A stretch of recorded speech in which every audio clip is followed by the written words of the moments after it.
ఆశ్చర్యం కలిగించే విషయం.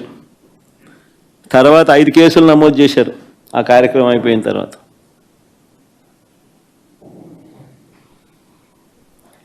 సినిమా డైలాగుల్ని పోస్టర్లుగా పెట్టినందుకు 2 రిమాండ్కు పంపారు.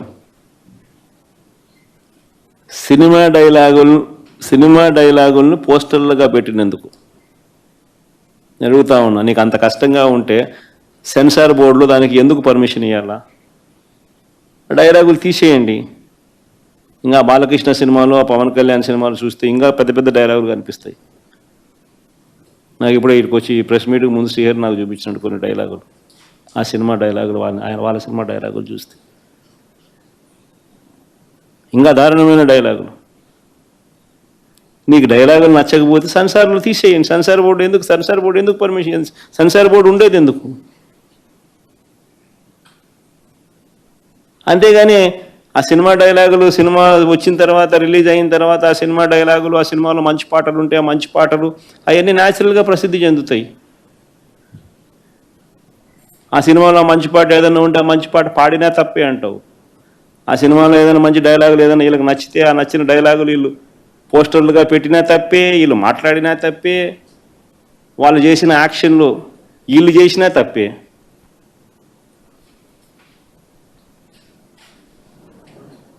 వాళ్ళు ఇలా అన్నా తప్పే, వాళ్ళు ఇలా అన్నా తప్పే. ఎందుకు మరి సినిమాలు ఎందుకు తీస్తున్నారు స్వామి? మీరు ఆపేసేయండి, మూసేయండి. ప్రజాస్వామ్యంలో ఉన్నామా లేదా అన్నది నిజంగా ఆలోచన చేసుకోవాలి మనం అంతా. ఇలాగొచ్చే నష్టపోయింది. అదే సినిమా డైలాగులు రాసుకున్నాడు, పాట పాడితే పాడినాడు, డైలాగులు కొట్టినాడు. ఇలాగొచ్చే నష్టమైంది అంటాను నేను. గుమ్మడికాయలు దొంగంటే భుజాలు తడుముకున్నట్టుగా ప్రతిదీ కూడా వాళ్ళు ఏమన్నా కానీ నిన్నే అన్నట్టుగా నువ్వెందుకు బాధపడతా ఉండవు?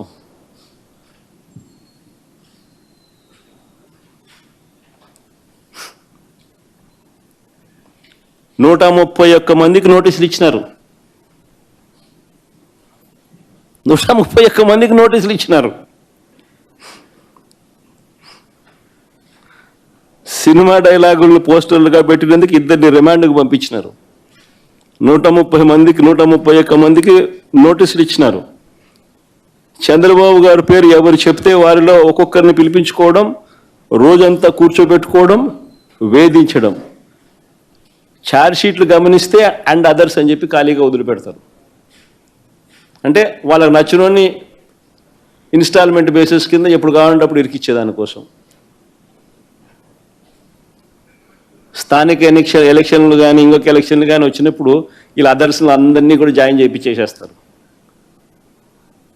చేయించి వీళ్ళందరినీ ఎలక్షన్ల ముందు ఎత్తడం. ఎందుకు ఇంత కుట్రలు చేస్తూ ఉండరు? ప్రజాస్వామ్యంలో మంచి చేసి ప్రజల మనసులను గెలుచుకొని పాలన చేయాలి. అది సత్తా. అలా చేసి నువ్వు ఇలా అను, అది సత్తా. అంతే తప్ప నువ్వు అన్యాయమైన పాలన చేస్తూ నిన్ను ఎవడైనా ప్రశ్నిస్తే ఆడిట్టన్నాడు, వీళ్ళిట్టన్నారు, వాళ్ళు అట్ట మాట్లాడారు, ఇట్ట మాట్లాడాడు అని చెప్పి తోసేయడం, స్టేషన్లో పెట్టడం. ఏమిటి ఇది?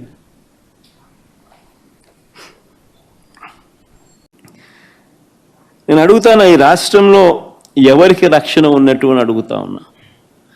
ఇది సేడిజం కాదా అని అడుగుతా ఉన్నా, పైశాచికత్వం కాదా అని అడుగుతా ఉన్నా. చంద్రబాబు గారు రాజకీయ కుట్రలతో ఈ రాష్ట్రంలో ఒక దుష్ట సాంప్రదాయాన్ని తీసుకొచ్చాడు చంద్రబాబు నాయుడు.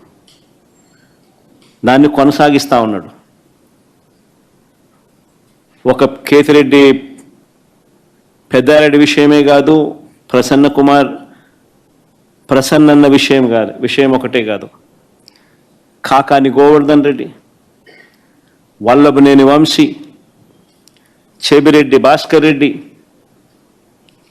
పెద్దిరెడ్డి మిథున్ రెడ్డి, నందిగాం సురేష్, పెన్నెల్లి రామకృష్ణారెడ్డి,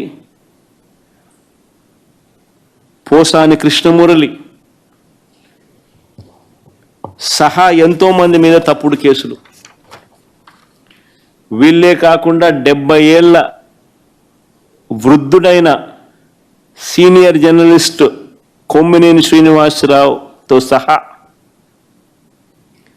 కృష్ణమోహన్ రెడ్డి, ధనుంజయ రెడ్డి లాంటి తమ జీవితంలో ఏ రోజు కూడా మచ్చలేని రిటైర్డ్ అధికారులు వీళ్ళు.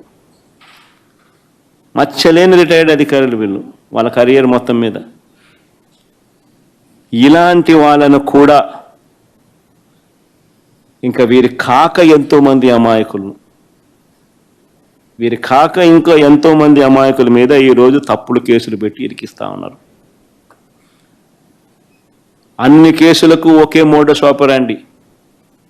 ఆ మోడస్ ఆపరాండి అంటే ఏమిటనంటే తప్పుడు వాంగ్మూలాలు. ఇలా కావలసిన వాంగ్మూలం వీళ్ళు చెప్పిన ప్రకారం తప్పుడు వాంగ్మూలాలు ఎవడో ఒక దగ్గర తీసుకోవడం, అని ప్రలోభ పెట్టడమో భయపెట్టడమో ఏదో చేయడం, ఆ దగ్గర తప్పు వాంగ్మూలము వాళ్ళ దగ్గర నుంచి తీసుకోవడము, ఇలా కావలసిన వర్షన్, దాని ఆధారంగా ఇష్టం వచ్చినట్లు అరెస్టులు. ఇదే మోడస్ ఆపరాండి. ఈ దేశంలో ఎవరినైనా అరెస్ట్ చేయొచ్చు అని చంద్రబాబు నాయుడు చూపిస్తూ ఉన్నాడు. మోడీనైనా అరెస్ట్ చేయొచ్చు, అమిత్ షానైనా అరెస్ట్ చేయొచ్చు. No exemptions. కావాల్సిందల్లా ఎవడో ఒకడు బీజేపీ పార్టీ నుంచి ఒకరిని కండవా కప్పి తెలుగుదేశం పార్టీలోకి తీసుకోవడం, వాడితో మోడీ నాతో ఎన్ని చేయించినాడు అని చెప్పి చెప్పించడం, మోడీ మీద కేసు పెట్టడం, అంతే. మోడస్ ఆపరాండి ఇది, అంతే. ఎవడి మీదైనా కానీ ఇదే మోడస్ ఆపరాండి. నేను అడుగుతా ఉన్నా, ఇదే సాంప్రదాయం ఇది వైఎస్ఆర్ కాంగ్రెస్ పార్టీ అధ్యక్షుడి పైన అయినా సరే, మా పార్టీకి చెందిన గ్రామ స్థాయి నుంచి రాష్ట్ర స్థాయి వరకు ఉన్న నాయకుల పైన అయినా సరే, చివరకు సోషల్ మీడియా కార్యకర్తల పైన అయినా కూడా ఇవే సేమ్ మోడస్ ఆపరాండి. తప్పుడు ఫిర్యాదులు, తప్పుడు వాంగ్మూలాలు, తప్పుడు సాక్ష్యాలతో కేసులు పెట్టడం, ఇంకా పెడుతూనే ఉన్నారు. ఇదే సాంప్రదాయం నేను అడుగుతా ఉన్నా, ఇదే సాంప్రదాయం రేపు మా ప్రభుత్వం వచ్చిన తర్వాత దెబ్బలు తిన్న వీళ్ళు, దెబ్బ తగిలిన వీళ్ళు, దెబ్బలు తిన్న వీళ్ళు ప్రతిచర్యగా వీళ్ళు కూడా ఇదే చేయడం మొదలెడితే మీ పరిస్థితి ఏమిటి అని చెప్పి నేను అడుగుతా ఉన్నా తెలుగుదేశం పార్టీని. చంద్రబాబు నాయుడు గారు వేసిన విత్తనం, తప్పుడు విత్తనం చెట్టు అవుతుంది. తప్పుడు సాంప్రదాయం గన మానకపోతే ఎవరి చేతుల్లోనూ ఉండదు వ్యవస్థ.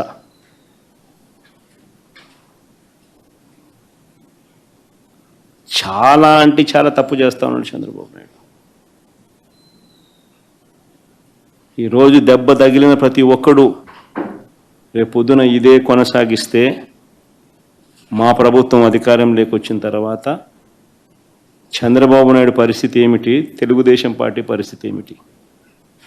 ఎల్లకాలం ఇవే రోజులు ఉండవు. ఈరోజు పైన మీరున్నారు, మళ్ళీ 4 ఏళ్ళకు 3 ఏళ్ళకు కిందికి మీరు వస్తారు, మేము పైకి పోతాం.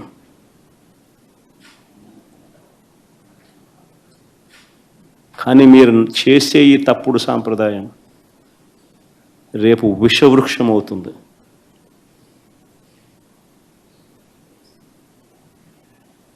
నేను చెప్పినా కూడా మా వాళ్ళు రేపు పొద్దున వినే పరిస్థితి ఉండదు.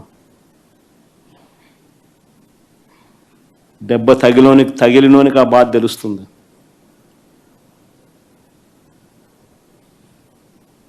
చంద్రబాబు ఇప్పుడైనా మేలుకో,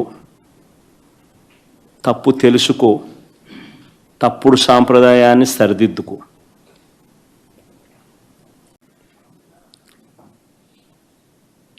దీని గురించి ఎవరు మాట్లాడకూడదు. పాల ధరల దగ్గర నుంచి చంద్రబాబు నాయుడు పుణ్యానాన్ని అమూల్ మూతపడతా ఉంది. చంద్రబాబు నాయుడు పుణ్యాన అమూల్ మూతపడతా ఉంది. రైతులకు గిట్టుబాటు ధరలు, పాల ధరలు తగ్గాయి. కానీ మార్కెట్లో మాత్రం వీళ్ళ కార్టెల్, హెరిటేజ్ కార్టెల్ ఫామ్ చేసి పాల ధరలు పెరిగాయి. ఇలా పాల ధరలు తాగేవాడికి పెరిగినా ఎవడు మాట్లాడకూడదు. రైతులకు పాల ధరలు తగ్గినా ఎవరు మాట్లాడకూడదు. అమాంతంగా పెరిగిపోయిన స్కూల్ ఫీజుల గురించి ఎవరు మాట్లాడకూడదు. అమాంతంగా పెరిగిపోయిన స్కూల్ ఫీజుల గురించి ఎవరు మాట్లాడకూడదు. పెరిగిన బతుకు భారం గురించి ఎవరు అడగకూడదు. పొరపాటున ప్రశ్నిస్తే సుమా తప్పుడు కేసులు. స్కూళ్ళల్లోనూ ప్రభుత్వ హాస్పిటల్లోనూ నిలిచిపోయిన నాడు నేడు పనుల గురించి ఎవరు మాట్లాడకూడదు. స్కాములు చేస్తూ తన వాళ్లకు తెగనమ్ముతున్న కొత్త మా హయాములో తీసుకువచ్చిన ప్రభుత్వ మెడికల్ కాలేజీల గురించి ఎవరు మాట్లాడకూడదు. పోర్టులు, ఫిషింగ్ హార్బర్లు అన్నీ కూడా తెగనమ్ముతూ స్కాములు చేస్తూ ఉన్నా ఎవరు మాట్లాడకూడదు. ఎవరు అడగకూడదు. ఇష్టారాజ్యంగా ఇసుక మాఫియా చేస్తూ ఉన్నా మాట్లాడకూడదు. గ్రామ స్థాయి నుంచి బెల్ట్ షాపుల ఆధ్వర్యంలో జరుగుతూ ఉన్న లిక్కర్ మాఫియా గురించి ఎవరు మాట్లాడకూడదు. మట్టి మాఫియా గురించి ఎవరు మాట్లాడకూడదు. అమాంతం కాంట్రాక్టులు, రేట్లు పెంచేసి రాజధాని ప్రాంతంలో రేట్లు చూస్తే అసలు ఏం కడతా ఉన్నారు, బంగారుతో కడతాన్నారా బిల్డింగ్లు అనిపిస్తాను. స్క్వేర్ ఫీట్ 9,000 రూపాయలు, 10,000 రూపాయలు. బంగారు రాడ్లతో కడతానట్టున్నారు. అమాంతం పెంచేసి ఇంతకుముందు లేనిది మొబిలైజేషన్ అడ్వాన్స్ కొత్తగా వీళ్ళు ఇప్పుడు మొదలుపెట్టిస్తూ మొబిలైజేషన్ అడ్వాన్స్ పేరిట ఇవ్వడము డబ్బు, అందులో 10% ఇవ్వడము, 8% ఎత్తడము.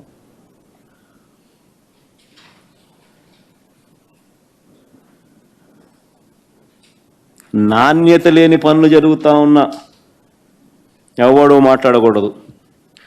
లూలు లాంటోళ్లకు, ఉర్సా లాంటోళ్లకు రూపాయికే భూములు ఇస్తా ఉన్నా, కారు చౌకగా అయిన భూములు ఇస్తా ఉన్నా ఎవరు మాట్లాడకూడదు. ఎవరు ప్రశ్నించకూడదు. మేము ₹2.49 మేము గతంలో ఎప్పుడూ జరగని విధంగా రాష్ట్రానికి మంచి చేస్తూ మేము పీపీఎల్ చేస్తే నానా యాగి చేసిన వీళ్ళు ఈరోజు ₹4.60 వీళ్ళు పీపీఏ చేసుకున్నా ఎవడు మాట్లాడకూడదు, ఎవడు ప్రశ్నించకూడదు.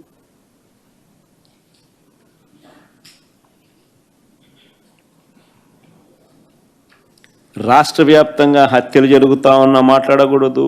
హత్య యత్నాలు జరుగుతూ ఉన్నా మాట్లాడకూడదు. దౌర్జన్యాలు జరిగినా మాట్లాడకూడదు. ఆడపిల్లల మీద అఘాయిత్యాలు చేస్తూ ఉన్నా మాట్లాడకూడదు. ఎవరు ప్రశ్నించకూడదు, అడగకూడదు. అడిగితే ప్రశ్నిస్తే సుమా తప్పుడు కేసులే.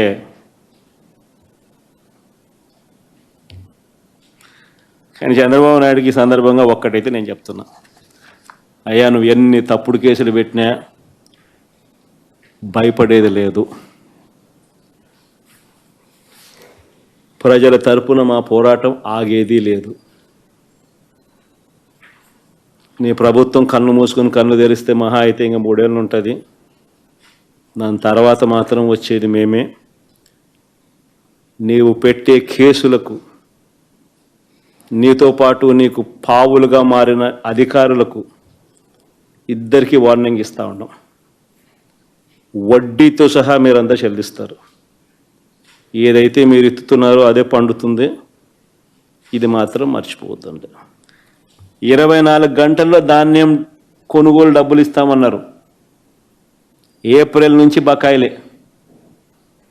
24 గంటలు కాదు, ఏప్రిల్ నుంచి బకాయిలు 1000 కోట్ల పైన ఉంటాయి బకాయిలు. అయినా ఎవరు ప్రశ్నించకూడదు, అయినా ఎవరు అడగకూడదు. రాష్ట్రాన్ని శ్రీలంక చేస్తున్నామని చెప్పి మా మీద అన్నారు. రాష్ట్రాన్ని మేము శ్రీలంక చేస్తున్నాము అని చెప్పి మా మీద అన్నారు, మా మీద బండలేసారు. ఈయన 13-14 నెలల కాలంలోనే ఈయన తీసుకొచ్చిన అప్పులు 1,75,112 కోట్లు. 1,75,112 కోట్లు. మా ప్రభుత్వం 5 ఏళ్లలో చేసిన అప్పు 3,32,671 కోట్లు.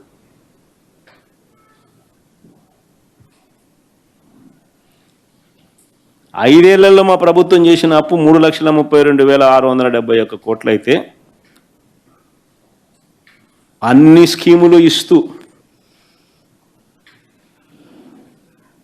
నాడు నేడు లాంటి గొప్ప డెవలప్మెంట్ కార్యక్రమాలను చేస్తూ, స్కూళ్ళు కానీ హాస్పిటళ్ళు కానీ రూపురేఖలు మారుస్తూ, కొత్తగా 3 పోర్ట్లు గవర్నమెంట్ రంగంలో కడుతూ,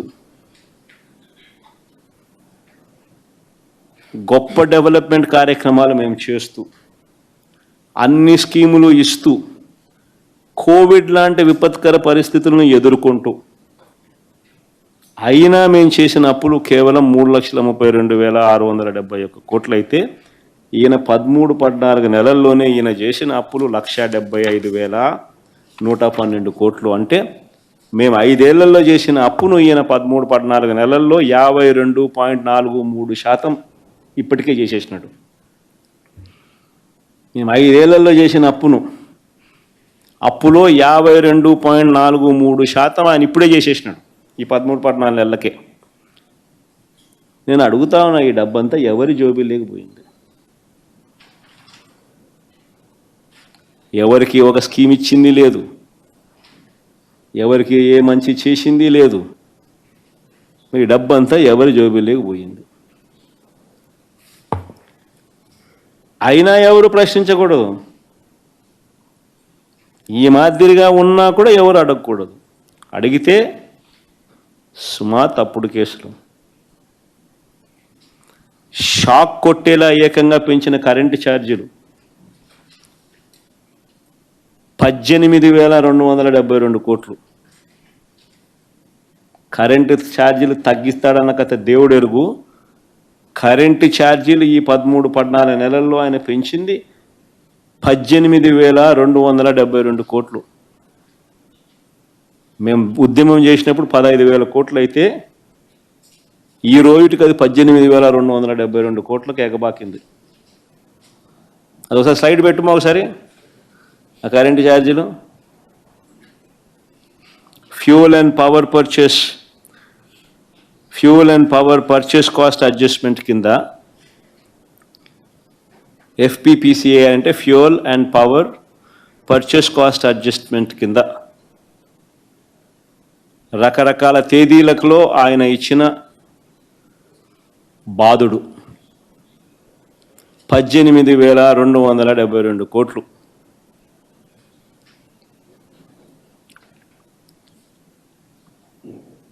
అడుగుతా ఉన్నా, ఇదే సాంప్రదాయం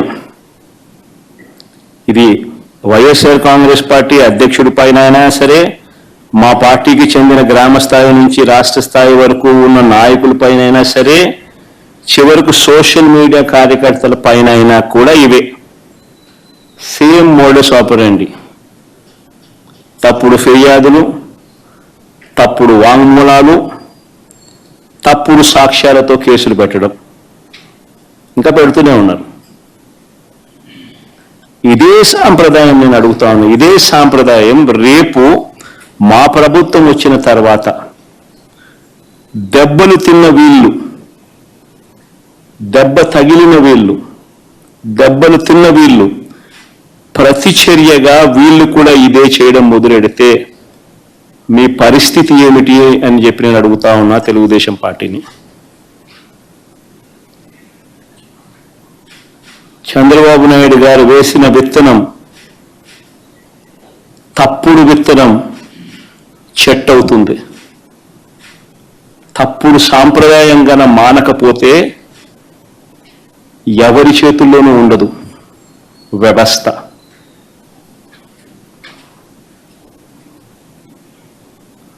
చాలా అంటే చాలా తప్పు చేస్తా ఉన్నాడు చంద్రబాబు నాయుడు.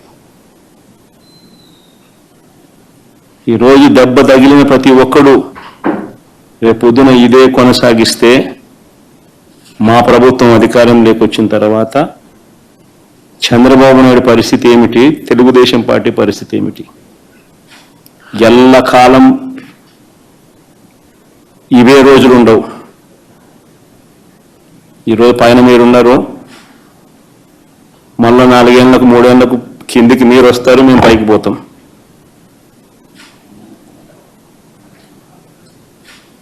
కానీ మీరు చేసే ఈ తప్పుడు సాంప్రదాయం రేపు విషవృక్షం అవుతుంది.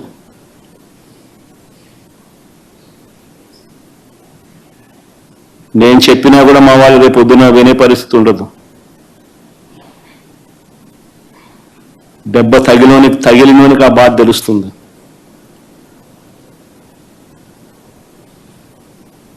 చంద్రబాబు అయిపోయినా మేలుకో, తప్పు తెలుసుకో, తప్పుడు సాంప్రదాయాన్ని సరిదిద్దుకో.